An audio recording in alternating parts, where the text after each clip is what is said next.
मेरा नाम सोनू कंवर, कक्षा 7A। कलयुग समाज के अशुभ लक्षण।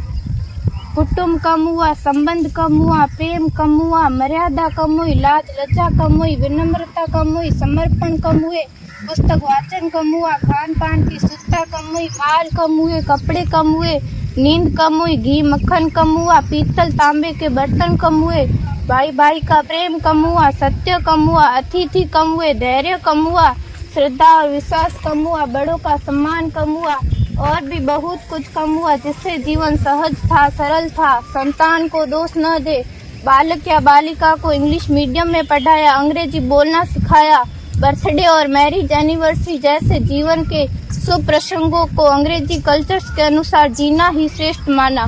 माता पिता को मम्मी डैड कहना सिखाया। जब अंग्रेजी कल्चर से परिपूर्ण बालक या बालिका बड़ा होकर आपको समय नहीं देता, आपकी भावनाओं को नहीं समझता, आपको तुच्छ मानकर आपसे जुबान लड़ाता, जब आपको बच्चे में कोई संस्कार नजर नहीं आता, तब घर के वातावरण को गमगीन किए बिना, संतान को दोष दिए बिना एकांत में जाकर रो लीजिएगा, क्योंकि पुत्र या पुत्री की पहली वर्षगांठ से ही भारतीय संस्कारों के बजाय मंदिर जाने के बजाय केक कैसे काटा जाता है, यह सिखाने वाले आप और अम्मी है। जब बच्चा पहली बार घर से बाहर निकलता है तो प्रणाम और आशीर्वाद के बदले बाय बाय कहना सिखाने वाले आप और अम्मी है।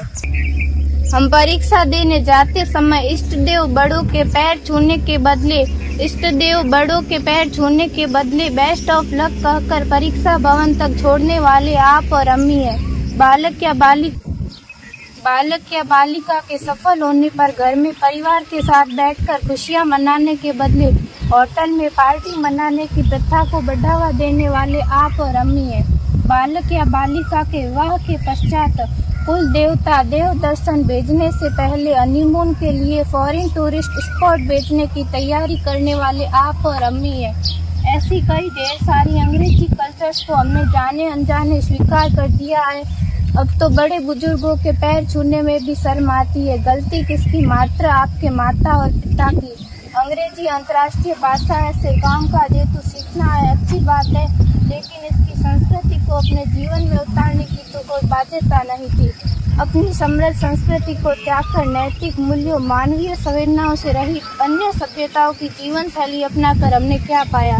अवैध संबंध, टूटते रिश्ते, व्यसन युक्त धन, थके हारे मन, छल भरे रिश्ते, अनुशासनहीन संतानें, असुरक्षित समाज। एक बार विचार जरूर कीजिएगा कि संस्कारवान पीढ़ी क्यों आवश्यक है।